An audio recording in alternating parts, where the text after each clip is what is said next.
ठीक है, कल हमने लास्ट जो किया था वो रिएक्शन कौन से किए थे, डाइल्यूट हाइड्रोक्लोरिक एसिड के साथ। सही है। जिंक का रिएक्शन किया था हाइड्रोक्लोरिक एसिड के साथ। सही है।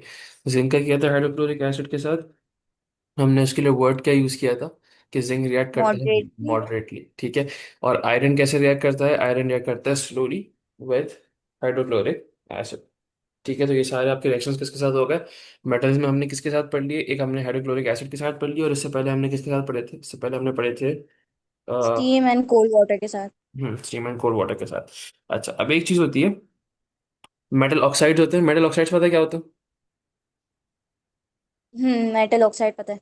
ठीक है, अगर मैं मेटल और बेसिक ऑक्साइड होते हैं। और या हाँ, बेसिक ऑक्साइड्स होते हैं। सही है।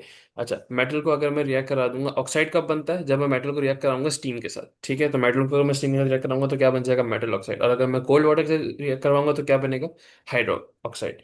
सही है। अब हम पढ़ रहे हैं reduction of metal oxides with carbon, यानी हम कार्बन को यूज करते हुए, जो हमारी एक्टिविटी सीरीज थी, हम उसमें कार्बन और हम हाइड्रोजन को यूज करेंगे और उसके थ्रू क्या करेंगे, मेटल ऑक्साइड को रिड्यूस करवाएंगे। अच्छा, रिड्यूस करने का क्या मतलब होता है, रिड्यूस करने का मतलब होता है कि इधर गेन ऑफ इलेक्ट्रॉन्स।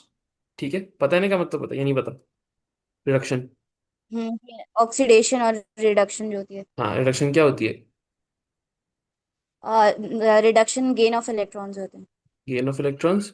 या दूसरा, अगर हम ऑक्सीजन की टर्म्स में बात करें तो उसको हम कहते हैं लॉस ऑफ ऑक्सीजन। सही है। तो हम क्या करेंगे, हम मेटल हम्म ऑक्साइड लेंगे, उसको रिएक्ट करवाएंगे कार्बन के साथ और उसको रिड्यूस कर देंगे। तो फॉर एग्जांपल अगर मैं इसकी जनरल इक्वेशन लिखूं, तो मेटल ऑक्साइड प्लस कार्बन। सही है। रिएक्ट हुआ, मेटल जब वो हो जाएगा, क्या कहते हैं, रिड्यूस हो जाएगा, तो क्या हो जाएगा, हमने हमने दो डेफिनेशन पढ़ी, गेन ऑफ इलेक्ट्रॉन या लॉस ऑफ ऑक्सीजन। तो इन दिस केस क्या होगा, loss of oxygen. Oxygen lose हो जाएगा तो मेटल जो है वो रिड्यूस होकर सिर्फ मेटल रह जाएगा, मेटल ऑक्साइड जो है वो रिड्यूस होकर सिर्फ मेटल रह जाएगा। और साथ में आपके पास क्या प्रोड्यूस हो जाएगी, कार्बन डाइऑक्साइड गैस। ठीक है, ये आपका सर, रिएक्शन है कि कार्बन जो है वो रिड्यूसिंग एजेंट है। कार्बन, हाँ कार्बन रिड्यूसिंग एजेंट है। क्यों, क्योंकि कार्बन जो है इस मेटल ऑक्साइड को रिड्यूस करवा रहा है। सही है। और दूसरी जगह पे अगर कार्बन रिड्यूसिंग एजेंट हो जाएगा तो मेटल ऑक्साइड क्या होगा, ऑक्सीडाइजिंग एजेंट। ठीक है। हम्म क्यों, क्योंकि इसकी वजह से क्या हो रहा है, आपका कार्बन डाइऑक्साइड जो है उसमें ऑक्सीजन ऐड हो रहा है। अब लेट्स से कि मैं किसी भी एक जो है ना मेटल के साथ अगर एग्जांपल ले लूं, मैं कह रहा हूँ मेटल ऑक्साइड है ना, तो मैं कॉपर के साथ एग्जांपल ले लेता हूँ। लेट्स से मैं लेता हूँ कॉपर, कॉपर टू ऑक्साइड। ठीक है, कॉपर टू ऑक्साइड मैंने लिया, क्या है, मेटल ऑक्साइड है। रिएक्ट करा दिया मैंने उसको कार्बन के साथ, तो क्या बन जाएगा मेरे पास, कॉपर, कॉपर रिड्यूस हो गया, और प्लस कार्बन डाई ऑक्साइड। अगर इसकी केमिकल रिएक्शन, केमिकल इक्वेशन लिखनी है तो कॉपर ऑक्साइड क्या कैसे लिखते हैं, CuO, copper oxide plus carbon, react करेगा। अच्छा, यहाँ पर आएगा हीट। क्यों, क्योंकि हमने क्या बात की थी, हमने कहा थी हमने बोला था कि वो है ना हॉट वाटर है ना, स्टीम है। सही है। और कॉपर बन जाएगा, कॉपर का केमिकल साइन क्या होता है, Cu plus carbon dioxide CO2। अब यहाँ बैलेंसिंग देख लो, यहाँ पे दो ऑक्सीजन है, यहाँ पे एक ऑक्सीजन है। तो मैं जो है ना इसको बैलेंस करने के लिए यहाँ पे 2 लगा लेता हूँ। तो दो कॉपर हो गए, यहाँ पे एक कॉपर है तो उसको बैलेंस करने के लिए दो कॉपर लगा दिए, दो कॉपर, दो कॉपर, दो ऑक्सीजन, और यहाँ पे भी दो ऑक्सीजन, एक कार्बन और एक कार्बन। तो इक्वेशन आपकी क्या हो गई, बैलेंस हो गई। सही है, रिएक्शन समझ आ गई।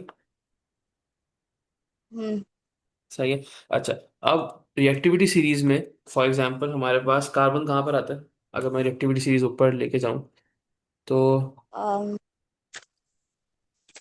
Fe की बात आता है ना। ये रहा, नहीं, मैग्नीशियम की बात आता है। मैग्नीशियम के बाद आता है, ये रहा कार्बन। ठीक है। अब कार्बन जो रिएक्टिविटी सीरीज में जितना जो है जो मेटल है जिसको हम रिड्यूस करा रहे हैं, वो कार्बन से जितना नीचे होगा वो इतना इजीली रिड्यूस हो जाएगा। उसकी रीजन क्या है कि जाहिर सी बात है, कार्बन से जितने नीचे होंगे वो लेस रिएक्टिव होंगे, तो वो इजीली रिड्यूस हो सकता है। The lower the metal is in the reactivity series from carbon, the more readily the reduction of the metal oxide will occur। जितना वो नीचे होगा कार्बन से, उतनी जो है उसकी जल्दी जो है वो क्या हो जाएगी, रिडक्शन हो जाएगी। अच्छा, कार्बन से ऊपर जो होंगे उनकी रिडक्शन विल टेक टाइम। सही है। हम्म। किधर गया? ओके, आगे चलते हैं। अच्छा, हमने हमारे पास रिएक्टिविटी सीरीज में दो नॉन मेटल्स है, हमने कार्बन को देख लिया, अब हम देखते हैं रिडक्शन विद हाइड्रोजन। सही है, रिडक्शन विद हाइड्रोजन। हाइड्रोजन के कैसे रिडक्शन होगी? सेम प्रोसेस, हमने मेटल ऑक्साइड लिया। अब मैं सिर्फ मेटल ऑक्साइड को एमओ लिख रहा हूँ, सही है, ताकि जल्दी जल्दी करें। Metal oxide plus hydrogen, H2 gas,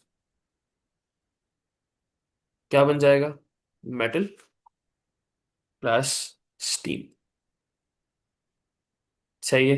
ये रिएक्शन होगा। अगर मैं इसकी कोई एग्जांपल के साथ लिखूं तो मेटल ऑक्साइड में मैं ले लेता हूँ lead, lead 2 oxide. Lead 2 oxide उसको मैंने रिएक्ट कराया किसके साथ? हाइड्रोजन गैस के साथ। क्या बन जाएगा मेरे पास? हाइड्रोजन गैस जो है वो रिड्यूस करा देगी किसको? इस लेड 2 ऑक्साइड के। लेड 2 ऑक्साइड इसको रिड्यूस कर देगी, तो यहाँ क्या बन जाएगा? यहाँ बन जाएगा लेड प्लस H2O। स्टीम क्या है? ऑफ कोर्स वाटर, ये सही है। इसके अगर आपको स्टेट्स लिखने हैं तो दिस इज गैसियस स्टेट। ये जो है लेड बनेगा सॉलिड, क्योंकि मेटल वो हो गया, मेटल ऑक्साइड जो है वो रिड्यूस होके क्या हो गया? मेटल बन गया। ये भी गैस होगा। और ये जो होगा PbO, ये भी क्या होगा? सॉलिड होगा।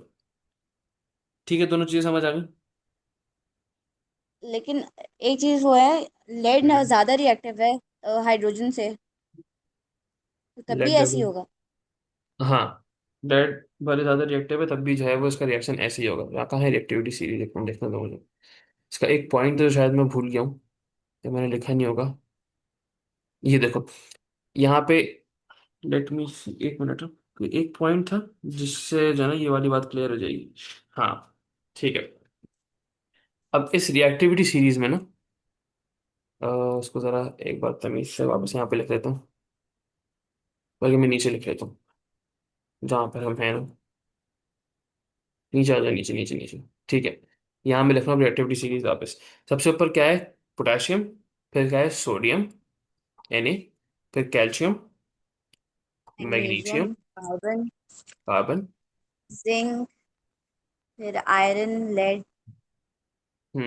लेड, हाइड्रोजन हाइड्रोजन, और कॉपर और क्या कहते हैं, सिल्वर।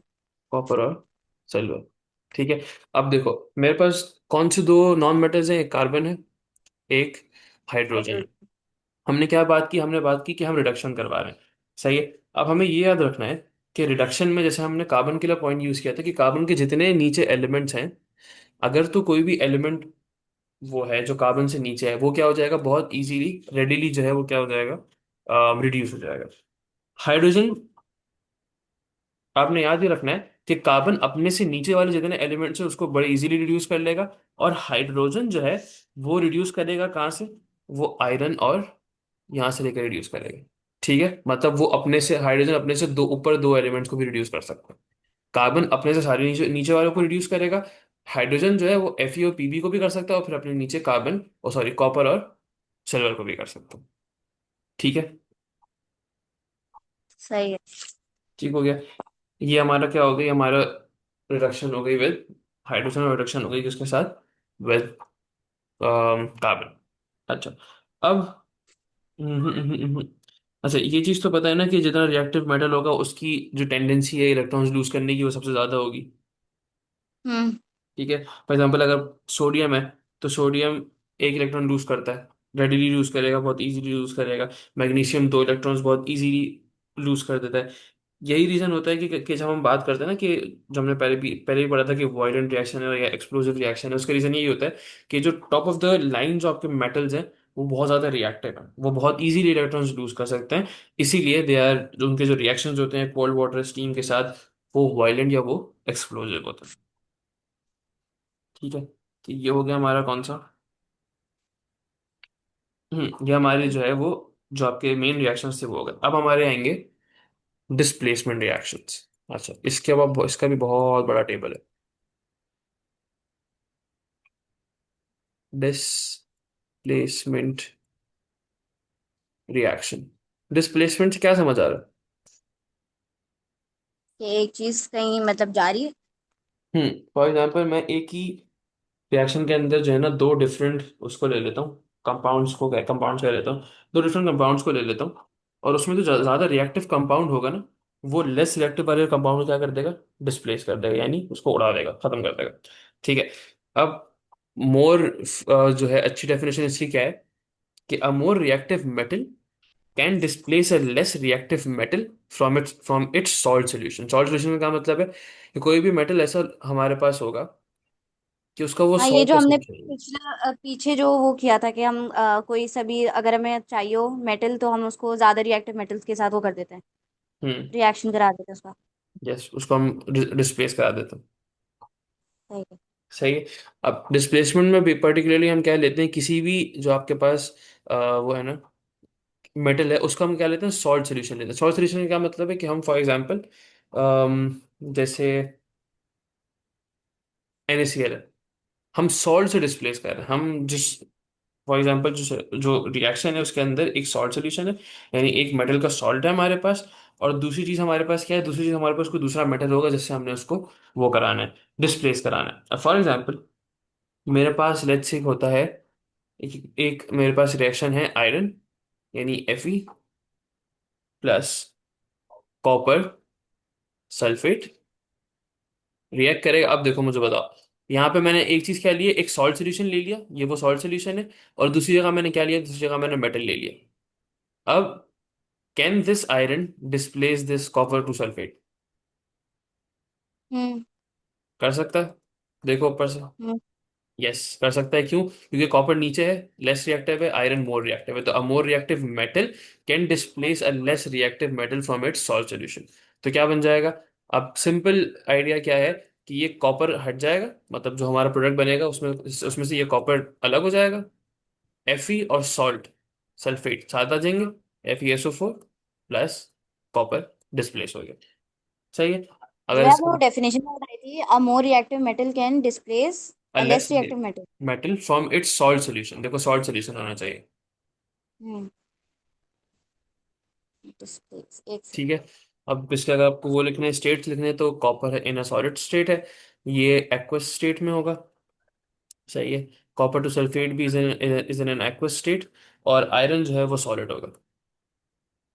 ठीक है। इसी तरह कोई और एग्जांपल अगर हम ले लें, लेट्स से मैं लेता हूँ मैग्नीशियम प्लस NaCl। ठीक है, देखो एक मेटल और एक सॉल्ट सॉल्यूशन, ये सॉलिड है, ये एक्वस है। अब मुझे बताओ, can this magnesium displace this NaCl या दिस Na? नहीं, नहीं कर सकता क्योंकि Mg कम रिएक्टिव है इससे। Mg लेस रिएक्टिव है, ठीक है। तो क्या होगा, ये रिएक्शन आगे प्रोसीड नहीं करेगा। प्रोसेस नहीं होगा। सही है। ओके। अच्छा, अब हमारे पास बहुत सारे इसमें क्या है, बहुत सारे रिएक्शन अगेन। जनरल आइडिया क्या है रिएक्शंस का, हमने बस रिएक्शंस जैसे जैसे हमने ये देख लिया ना, कि अगर मोर रिएक्टिव मेटल है तो डिस्प्लेस हो जाएगा, लेस रिएक्टिव मेटल है तो डिस्प्लेस नहीं होगा। जनरल आइडिया दोनों के सेम है। अब हमने क्या बताना है, हमने याद करनी है फिर से ऑब्जर्वेशंस, कि अगर ये जो रिएक्शंस हो रहे हैं, फॉर एग्जाम्पल ये जो इसमें जब डिस्प्लेस हो गया, तो ये जो डिस्प्लेस होने के बाद जो ये सॉल्ट बना है, ये नया जो सॉल्ट बना है, इसका क्या कलर होगा, या इसका क्या प्रेसिपिटेट होगा, या क्या चीज़ डिपॉजिट होगी। ठीक है। तो ये हमने ऑब्जर्वेशन अगेन याद रखनी है। अब लेट से मैं डिफरेंट डिफरेंट सिनेरियोज बना रहा हूँ, और ये थोड़ा सा लंबा जाएगा क्योंकि ये टेबल बहुत लंबा है। सबसे पहले मेरे पास क्या है, एक सॉल्ट सोल्यूशन है, या मेटल है वट एवर, किसका है, मैग्नीशियम। ठीक है, Mg है मेरे पास। अब मैग्नीशियम है, ये सॉल्ट, इसको आप सॉल्ट सोल्यूशन भी मान सकते हो, इसको आप मेटल भी मान लो। सही है। मैग्नीशियम मैंने लिया, मैंने उसको रिएक्ट कराया मैग्नीशियम नाइट्रेट के साथ। ठीक है। मैग्नीशियम लिया, मैग्नीशियम मेटल, उसको मैंने सॉल्ट सोल्यूशन के साथ रिएक्ट कराया मैग्नीशियम नाइट्रेट, कोई रिएक्शन होगा? मैग्नीशियम नाइट्रेट, नहीं कोई कोई होगा रि- शायद क्योंकि। नहीं, देखो कोई रिएक्शन नहीं होगा, क्योंकि आपका दोनों चीजें सेम है, मेटल भी सेम है, मेटल का सॉल्ट भी सेम है। हम्म। ठीक है, तो देयर इज नो रिएक्शन, इसको आप कहोगे कि इन दिस सिनेरियो कोई रिएक्शन नहीं होगा। अब लेट्स से कि मैं MgNO3 की जगह रिएक्ट करवा दूं ZnNO3 को। हम्म। अब कोई रिएक्शन होगा? अब रिएक्शन, हाँ होगा। होगा, क्यों? क्योंकि magnesium is more reactive than ZnNO3 two. तो अगर मैं इसकी इक्वेशन हम्म। बनाऊं तो ये डिस्प्लेस हो जाएगा, यानी MgNO3 2 हो जाएगा, और साथ में जिंक बन जाएगा। उसने डिस्प्लेस करा दिया। अच्छा, ये इक्वेशन तो हमें पता थी, जनरल जनरल आइडिया ये, लेकिन ऑब्जर्वेशन क्या है? ऑब्जर्वेशन क्या आएगी कि सोल्यूशन रिमेन्स कलरलेस। जो सोल्यूशन बनेगा वो कलरलेस रहेगा, और ग्रे डिपॉजिट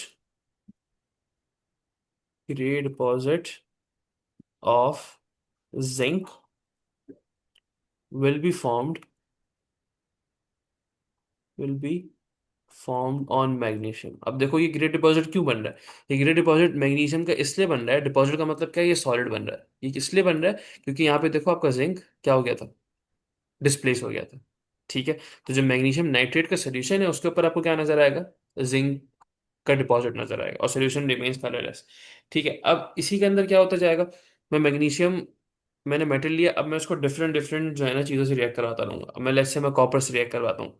मैं इस सिनेरियो को चेंज करके क्या करता हूँ, इसको कॉपर से रिएक्ट करवा देता हूँ, कॉपर नाइट्रेट। कॉपर डिस्प्लेस करेगा, सॉरी मैग्नीशियम डिस्प्लेस करेगा कॉपर को, कॉपर नाइट्रेट को हाँ करेगा। करेगा। ठीक है, हमें पता है करेगा, लेकिन हमें किस चीज़ से वो मतलब है, हमें हमें मतलब इस चीज़ से कि भाई क्या ऑब्जर्वेशन क्या आएगी। तो जब उसको डिस्प्लेस कर देगा तो क्या ऑब्जर्वेशन आएगी? इस सिनेरियो में सोल्यूशन कलरलेस था जिंक के सिनेरियो में, लेकिन इस सिनेरियो में कलरलेस नहीं होगा। कॉपर इसमें का कलर होता है ना, पिंक या ऐसी कुछ हो जाएगा। अच्छा नहीं, पहले ब्लू सोल्यूशन टर्न्स कलरलेस। जो ब्लू सोल्यूशन है आपका वो कलरलेस हो जाएगा, और क्योंकि कॉपर इस रिएक्शन में डिस्प्लेस हो रहा है, यानी कॉपर का क्या बनेगा? सॉलिड बनेगा।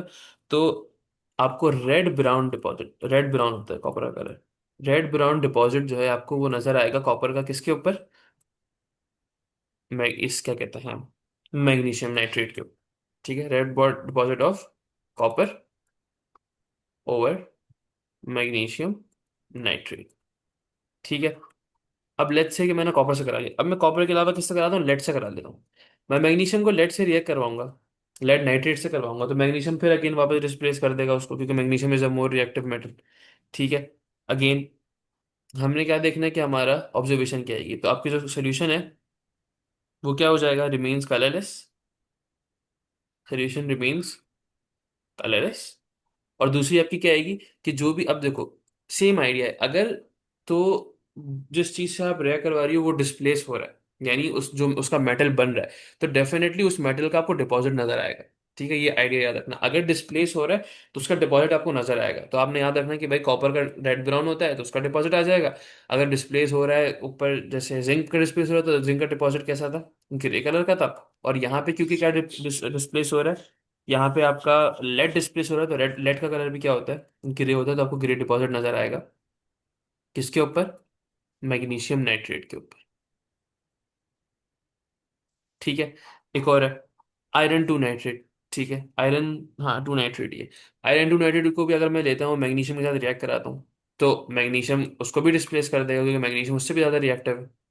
ये रहा मैग्नीशियम। ठीक है, अब आयरन, मुझे बताओ, एक चीज तो ये है कि आपको याद करनी कि भाई सोल्यूशन कलरलेस रहेगा या नहीं रहेगा। ठीक है, वो तो ये है कि इन दिस सिनेरियो, आयरन वाले सिनेरियो में पेल ग्रीन सोल्यूशन होगा, हम्म।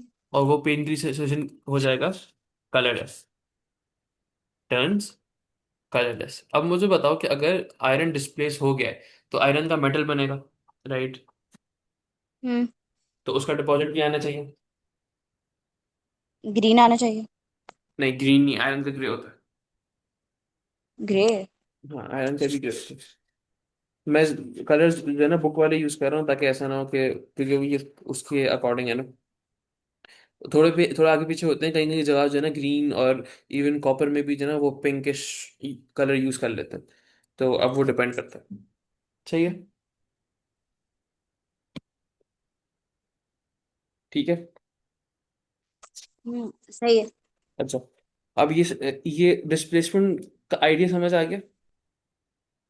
हाँ अब समझ में आ गया। मैं टेबल भेज रहा हूँ बुक से, अगर ये टेबल देखो और मुझे बताओ कि मैंने मैग्नीशियम वाली चीज़ें बताई है, मुझे बताओ इसकी नीचे वाली चीज़ें समझ आ रही है? एक मिनट जब मैं देख लूं। एक मिनट।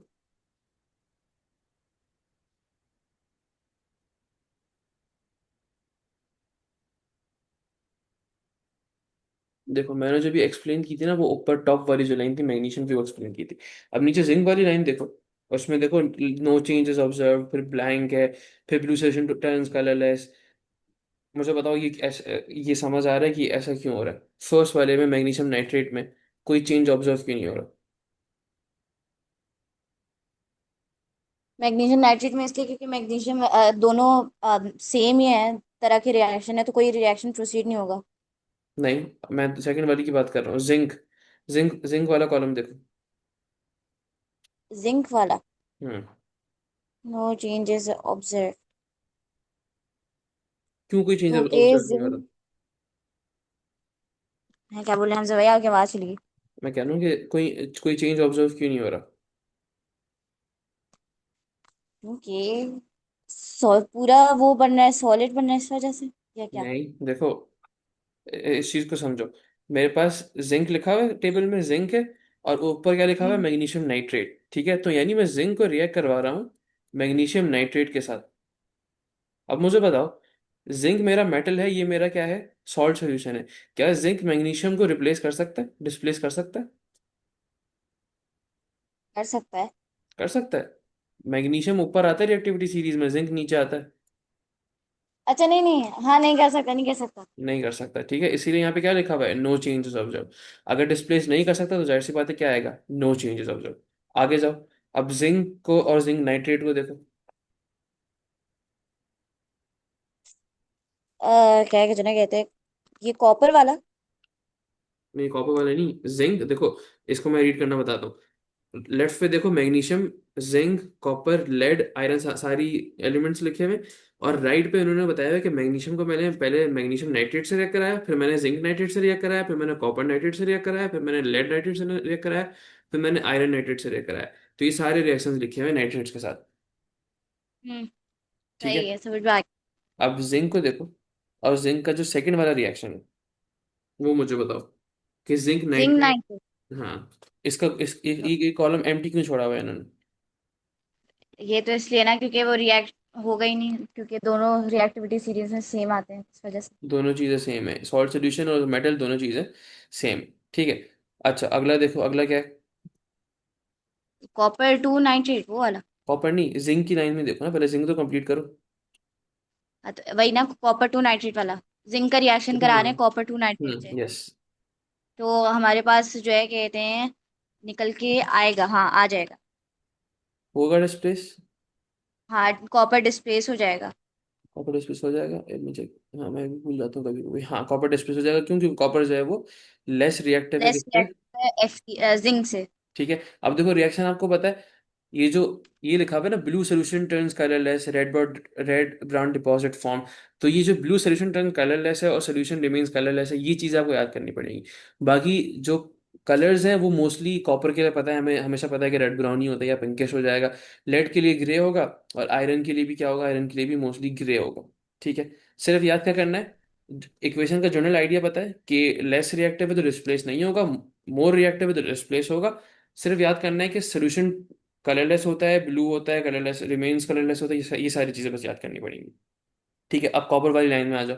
देखो कॉपर वाली लाइन में जितने हैं उस सब में ये लिखा हुआ है नो चेंजेस ऑब्जर्व। क्यों?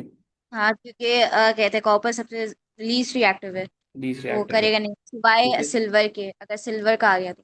हाँ, लेकिन सिल्वर यहाँ पे है नहीं, तो सिल्वर को हम अकाउंट हम्म नहीं कर रहे। अगर सिल्वर होता तो फिर हाँ, फिर रिएक्शन हो जाता। अच्छा, लेड। लेड में भी देखो फर्स्ट टू क्या है? No changes observe. क्यों? क्योंकि वो दोनों रिएक्टिविटी सीरीज में उससे ऊपर है। फिर इसके बाद हम्म कॉपर है। अब कॉपर क्योंकि रिएक्टिविटी सीरीज में उससे नीचे है, लेड से नीचे है, तो जाहिर सी बात है होगा।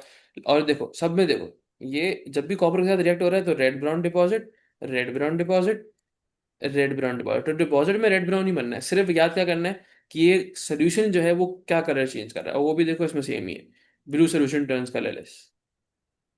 ठीक है, सिर्फ नीचे वाले में डिफरेंट है, ब्लू सोल्यूशन टर्न्स पेल ग्रीन। तो बस ये चीज, ये वाली लाइन याद रखनी। ये टेबल समझ आ गया? सही है। ठीक है। टेबल हो गया क्लियर? हम्म आगे चलें। हाँ। ओके। अच्छा, अब एक चीज और होती है जो कि इसी का आइडिया है वैसे, कि जो हम रिएक्शंस करवा रहे हैं ना मेटल डिस्प्लेसमेंट के, ये रिएक्शंस क्या होते हैं? ये रिएक्शंस होते हैं रिडॉक्स रिएक्शंस। रिडॉक्स पता है क्या होता है? जिसमें ऑक्सीडेशन और कहते हैं रिडक्शन दोनों हो रही हो। ठीक है। इसका मतलब ये है कि आपका जो है the more reactive metal is oxidise, जबकि जो लेस रिएक्टिव मेटल है वो क्या होता है, रिड्यूस हो जाता है। This third displacement reaction is called a redox reaction. इसकी एग्जांपल क्या है? फॉर एग्जांपल अगर मैं मैग्नीशियम और कॉपर को आपस में रिएक्ट करा दूं, और Mg प्लस कॉपर, अब देखो ये थोड़ी सी डिफरेंट है। वहां हम ऑक्सीजन, लॉस ऑफ ऑक्सीजन था तो इस वजह से ऑक्सीडेशन रिडक्शन हो रही थी। यहाँ हम किसकी बात करें? यहाँ बात करें इलेक्ट्रॉन्स की। तो फॉर एग्जांपल अगर मैं मैग्नीशियम सॉलिड से रिएक्ट से स्टार्ट करता हूँ और यहाँ पे कॉपर का आयन लेता हूँ, ठीक है, यहाँ पे क्या बन जाएगा? मैग्नीशियम का आयन बन जाएगा और कॉपर सॉलिड बन जाएगा। तो अब देखो क्या हो रहा है, मैग्नीशियम मैंने स्टार्ट किया सॉलिड से, फिर दो इलेक्ट्रॉन्स लूज हो गए, अच्छा लॉस ऑफ भाई, इलेक्ट्रॉन। एक सेकेंड, अम्मी आवाज दे रही है जी। अम्मा ओके। पढ़ रही हूँ।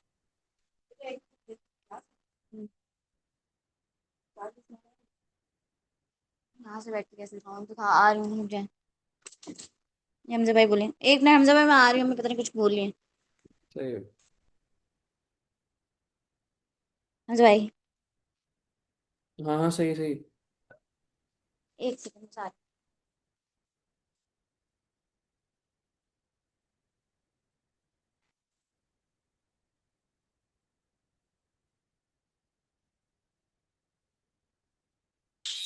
सही है। अब इसमें क्या था, जो हम पहले डिस्प्लेसमेंट पढ़ रहे थे उसमें ऑक्सीजन का लूज लॉस हो रहा था, यहाँ पे जो इलेक्ट्रॉन का जो है लॉस और गेन हो रहा है। अब तो फॉर एग्जांपल यहाँ पे देखो सॉलिड मैग्नीशियम में मैंने स्टार्ट किया, 2+ का मतलब है कि मैग्नीशियम ने दो इलेक्ट्रॉन्स लूज कर दिया, तो लॉस ऑफ इलेक्ट्रॉन क्या होता है? Oxidation. Loss of electron is oxidation. Loss of electron oxidation होता है पक्का? लॉस ऑफ इलेक्ट्रॉन से ऑक्सीडेशन होता है, गेन ऑफ इलेक्ट्रॉन रिडक्शन होते हैं। ठीक है। तो कॉपर जो है ना हमारे पास रिडक्शन कर रहा होगा। हम्म ठीक है।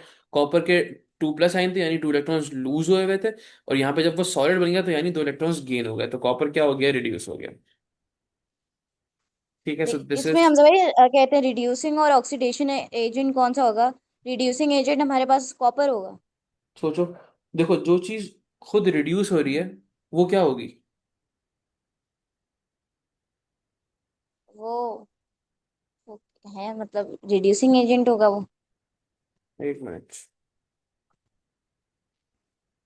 अच्छा। मतलब ये हाँ। हो रहा है ना, उसका ऑपोजिट हो जाता है। जैसे ऑक्सीडेशन हो रही है तो वो रिड्यूसिंग एजेंट होगा हम्म जैसे। हाँ, तो Mg रिड्यूसिंग एजेंट होगा। यस, देखो क्यों, देखिए कॉपर आपके पास क्या हो रहा है, रिड्यूस हो रहा है। कॉपर रिड्यूस हो रहा है, लेकिन कॉपर हम्म। को रिड्यूस करा कौन रहा है? मैग्नीशियम करा रहा है। ठीक है। मैग्नीशियम क्या हो रहा है? मैग्नीशियम ऑक्सीडाइज हो रहा है, लेकिन मैग्नीशियम को ऑक्सीडाइज करा कौन रहा है? कॉपर करा रहा है, तो ऑक्सीडाइजिंग एजेंट कौन सा हुआ? कॉपर हुआ। कॉपर हो गया ऑक्सीडाइजिंग एजेंट। हाँ, तो उसका हाँ, उलट हो जाता है ना, कि हम उलट हो इसे जाता है। सिर्फ फिगर आउट कर लेते हैं कि ऑक्सीडेशन क्या हो रही है, फिर उसी के उससे लिख लेंगे अगर ऑक्सीडेशन हो रही है तो रिड्यूसिंग एजेंट वही होगा। ठीक है। ज्यादा बेटर है, कॉन्सेप्ट से याद रखो। देखो सिंपल कॉन्सेप्ट है, यहाँ पे आपके पास इलेक्ट्रॉन्स लूज नहीं हुए हुए थे, यहाँ इलेक्ट्रॉन्स लूज हो गए। तो इलेक्ट्रॉन्स लूज होने का मतलब क्या है कि ऑक्सीडेशन हुई। अब जो ऑक्सीडेशन जिसकी हुई है, तो उसका जो दूसरा एलिमेंट होगा वो क्या होगा, उसका रिड्यूसिंग एजेंट होगा। ठीक है। सही मैं है। शायद हो सकता है कुछ उल्टा बोल दिया हो, लेकिन मुझे पता चल गया कि समझ आ गया होगा कि मैं क्या बोलना चाह रहा हूँ। हम्म। हम्म। सही है। अच्छा। हाँ, आ गया। चलो अब इसके बाद क्या है हमारे पास? नेक्स्ट थिंग इज, अच्छा, reaction of a metal, sorry, between a metal and the oxide of another metal. ठीक है, हम रिएक्शन करा रहे हैं किसका? Reaction of, sorry, between, reaction between metal, ठीक है, मेटल एंड सारे हम ऑक्साइड। मेटल या मेटल ऑक्साइड्स के साथ कराएंगे, नॉन मेटल्स के साथ नहीं होंगे। नॉन मेटल के साथ क्या नहीं होंगे? नहीं, हम सारी रिएक्शन जो चैप्टर मेटल्स, चैप्टर चैप्टर का नाम मेटल्स है, नॉन मेटल्स थोड़ी आएंगे। अच्छा सही है, ठीक है। तो सारे में जो रिएक्शन है वो मेटल के साथ या मेटल ऑक्साइड के साथ हो रहे हैं। सिर्फ अब वो एक डिफरेंट जब, डिफरेंट चीजों के साथ हो हम्म, रहे हैं। जब हमने रिडक्शन और ऑक्सीडेशन पढ़ी थी, तब हमने सिर्फ रिएक्शन कराया था कार्बन और हाइड्रोजन के साथ। ठीक है। कार्बन और हाइड्रोजन, ठीक। अनदर मेटल, अब हम क्या कर रहे हैं, रिएक्शन करवा रहे हैं मेटल और ऑक्साइड ऑफ अनदर मेटल के साथ। ठीक है। एक मेटल होगा और दूसरा क्या होगा, ऑक्साइड ऑफ अनदर मेटल। ठीक है। फॉर एग्जाम्पल अब इसमें होगा क्या, हाँ, a more reactive metal can reduce the oxide of a less reactive metal. ठीक है, इसका मतलब क्या है कि जो मोर रिएक्टिव मेटल इसके अंदर होगा वो रिड्यूस कर देगा, same idea, reduce the oxide of a less reactive metal. अब फॉर एग्जांपल जैसे मैं लेता हूँ जिंक प्लस कॉपर ऑक्साइड। ठीक है, मैंने जिंक मेटल ले लिया और कॉपर ऑक्साइड ले लिया, यानी ऑक्साइड ऑफ अनदर मेटल। अब मुझे बताओ क्या रिजल्ट बनेगा इसका, ये रिएक्शन होगा आगे या नहीं होगा? होगा। होगा। क्या हो जाएगा? कॉपर रिड्यूस हो जाएगा। क्यों? क्योंकि कॉपर जो है वो लेस क्योंकि रिएक्टिव है। लेस रिएक्टिव है जिंक से। तो ZnO यानी क्या बन जाएगा? जिंक ऑक्साइड बन जाएगा प्लस कॉपर बन जाएगा। ठीक है, इसी तरह कोई और भी रिएक्शन आप ले सकते हो। जैसे मैं ले लेता हूँ मैग्नीशियम प्लस NaO। ठीक है, अब मैग्नीशियम और क्या है? सोडियम का ऑक्साइड है। तो मुझे बताओ क्या होगा? रिप्लेस होगा? मैग्नीशियम नहीं होगा। नहीं होगा, नो रिएक्शन। क्यों? क्योंकि ज्यादा रिएक्टिव कौन सा है? सोडियम है। अब लेट्स से मैं लेता हूँ ये आयरन। सेम ऊपर की तरह नहीं है जो हम ऊपर पढ़ते हुए आए हैं। हाँ सेम ही है, आइडिया इज द सेम, कुछ ज्यादा डिफरेंस नहीं है इसमें भी। हम्म। ठीक है, समझ आ गया ना क्या आइडिया है? और रिएक्शन नहीं करूँ ना इसके? नहीं और नहीं, बस सही है, आगे समझ में। सही है, ठीक है। अच्छा, अब एक और चीज है जो इसके अंदर है, विच इज डीकॉम्पोजिशन। इसके बाद फिर हमारा चैप्टर है एक्सट्रैक्शन का। वो फिर हम अगर रात में टाइम हो तो रात में चलते हैं, रात में कर लेंगे। सही, रात में है टाइम? नहीं, आज मुझे दूसरा पढ़ना है। चलो सही है, फिर हम ये extraction of the metal topic फिर जो है ना हम कल कंप्लीट कर लेंगे। अभी सिर्फ एक चीज और रह है। गई है, विच इज सॉरी डिकम्पोजिशन। इसको हम कहते हैं डिकम्पोजिशन, डिकम्पोजिशन ऑफ कार्बोनेट्स। ठीक है, समझने में क्या है, मैं समझना है कि जब हम जो है किसी भी मेटल कार्बोनेट को हीट करते हैं तो क्या होता है। फॉर एग्जांपल मेरे पास क्या है, लेट्स से मैं लेता हूँ पोटेशियम कार्बोनेट, K2CO3। अगर मैं इसको हीट करूंगा, या फिर मैं एक साथ में एक और भी लेता हूँ सोडियम कार्बोनेट, सोडियम कार्बोनेट। ठीक है, ये दोनों मेरे क्या है, सबसे ज्यादा रिएक्टिव मेटल्स हैं। अगर हम्म। मैं इनको हीट करूंगा, यानी डिकम्पोज करने की कोशिश करूंगा, तो क्या ये डिकम्पोज होंगे? क्या लगता है? नहीं, बहुत मुश्किल से होंगे। बहुत मुश्किल से होंगे। क्यों? क्योंकि इनको, इनकी जो टेंडेंसी है वो क्या है, ये इलेक्ट्रॉन्स बहुत इजीली लूज करते हैं, बहुत इजीली रिएक्ट कर जाते हैं। तो हम्म। इनको जब हम हीट करेंगे तो हमें या तो बहुत ज्यादा एनर्जी चाहिए होगी, या फिर जो नॉर्मल एनर्जी है नॉर्मल हीट पे ये क्या रहेंगे, अनअफेक्टेड। इनको कोई फर्क नहीं पड़ेगा, अनअफेक्टेड बाय हीट। सही है। जरा ये वाला अब पॉइंट वापस मिला दे। कौन सा वाला? Unaffected by heat. Unaffected by heat इसलिए ये सिर्फ ऑब्जर्वेशन है। द आइडिया इज कि अगर हम मेटल कार्बोनेट्स को लेंगे और उनको हीट करेंगे, उनको डिकम्पोज करने की कोशिश करेंगे, तो जितना रिएक्टिव होगा मेटल, उसको डिकम्पोज करना उतना ज्यादा मुश्किल होगा। ठीक है, इसीलिए जो ये जो टॉप ऑफ द लाइन जो दोनों हमारे मेटल्स हैं रिएक्टिविटी सीरीज में, क्योंकि ये सबसे ज्यादा रिएक्टिव है, इसीलिए इनको इनको डिकम्पोज करना सबसे ज्यादा डिफिकल्ट है, हीट के थ्रू, बाय हीट। ठीक है, हीटिंग के थ्रू सबसे ज्यादा डिफिकल्ट इनको है डिकम्पोज करना। सही है। हीट और फिर अगर हम स्टीम की, वो अलग अलग ही बात बात है वो फिर। स्टीम अलग चीज है, स्टीम से तो डिकम्पोज होता भी नहीं, स्टीम से कौन सी डिकम्पोजिशन होती है? हीट हीट हीट करके। हीट का मतलब ये है कि हम जो है इन मेटल कार्बोनेट्स को किसी भी जो है ना बर्नर या बंसन के अंदर रख दें और उसको नीचे से हीट करना है, यानी वो चूल्हा जलाना उसको स्टार्ट कर दे तो वो हीट होना शुरू हो जाएगा। सही है। तो सबसे ज्यादा डिफिकल्ट क्या है? सबसे ज्यादा डिफिकल्ट आपके K2 यानी पोटेशियम और सोडियम के कार्बोनेट्स। इन हीट का इनके ऊपर कोई फर्क नहीं पड़ता। अच्छा, पहली चीज। अच्छा, इसके बाद कैल्शियम कार्बोनेट,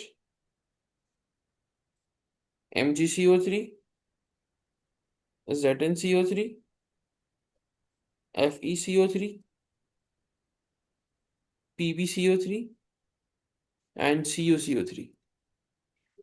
ये सारे वो हैं कि अगर हम इनको हीट करेंगे तो ये डीकम्पोज हो जाएंगे, किसमें? मेटल ऑक्साइड और कार्बन डाइऑक्साइड में। ठीक है, फॉर एग्जांपल अगर मैं CaCO3 को लेता हूँ और मैं इसको हीट करता हूँ, तो ये डीकम्पोज हो जाएंगे किसमें? मेटल ऑक्साइड यानी CaO, और सी, हाँ CaO, और साथ में कार्बन डाइऑक्साइड। अगर मैं MgCO3 लेता हूँ, इस जाएगा हीट, हीट किया मैंने, क्या बन जाएगा, MgO+CO2। ठीक है, समझ आया। हम्म। अच्छा, और लास्ट वाले कौन से हैं, सिल्वर, एक सिल्वर रह गया बस। सिल्वर कार्बोनेट जो है, उसको भी जब मैं हीट करूंगा तो वो क्या हो जाएगा, वो डीकम्पोज हो जाएगा किसमें, सिल्वर में, मेटल में, प्लस कार्बन डाइऑक्साइड। ऊपर क्या हो रहा था, ऊपर मेटल ऑक्साइड में ही डिकम्पोज हो रहा था, साथ में कार्बन डाइऑक्साइड में हो रहा था। यहाँ पे क्या हो रहा है, सिल्वर जो है वो डिकम्पोज होगा, सिल्वर ऑक्साइड में नहीं होगा, सिल्वर मेटल में होगा और कार्बन डाइऑक्साइड में होगा। ठीक है। जरा एक दफा वापस बता देने वाला। कौन सा वाला,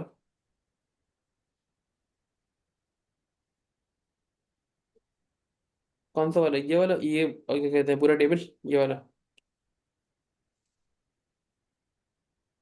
नहीं हम जरा ये वाला सिल्वर वाला पॉइंट। अच्छा, सिल्वर देखो क्या होगा, सिल्वर को जब हम हीट करेंगे, ऊपर देखो जब हम हीट कर रहे थे तो कार्बोनेट हीट होके एक मेटल ऑक्साइड बन रहा था और एक कार्बन डाइऑक्साइड बन रहा था।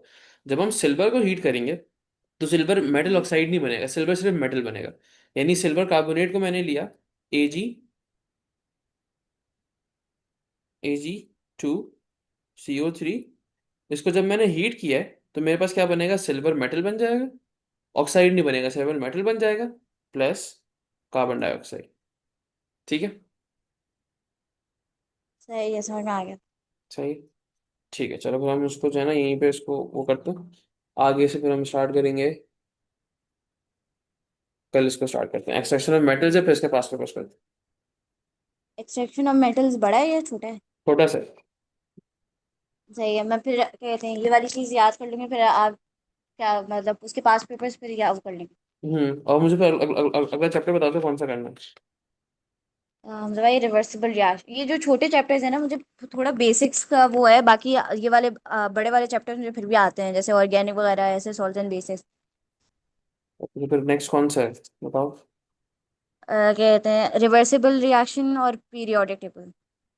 Reversible reaction, periodic table, periodic table तो छोटा सा है, रिवर्सिबल रिएक्शन भी ज्यादा बड़ा तो खैर नहीं है। हाँ, ठीक है। रिवर्सिबल रिएक्शन में मुझे बस वो चीज़ समझ नहीं आती कि इक्विलिब्रियम की पोजीशन कहाँ चेंज होगी। हाँ, सही है, ठीक है। वो चलो। बस वो करना है, और ऐसे सॉल्ट एंड बेसिस में ना एक चीज़ बस मुझे पूछनी है, बस कॉन्सेप्ट क्लियर करने के लिए, और कहते हैं उसके फिर पास पेपर्स कर लेंगे हम। ओके, तो मुझे ठीक पास है। पेपर्स थोड़े नहीं करने आते। चलो, सही है, ठीक है। ओके, चलो, अल्लाह हाफिज। सही है, चलो अल्लाह हाफिज।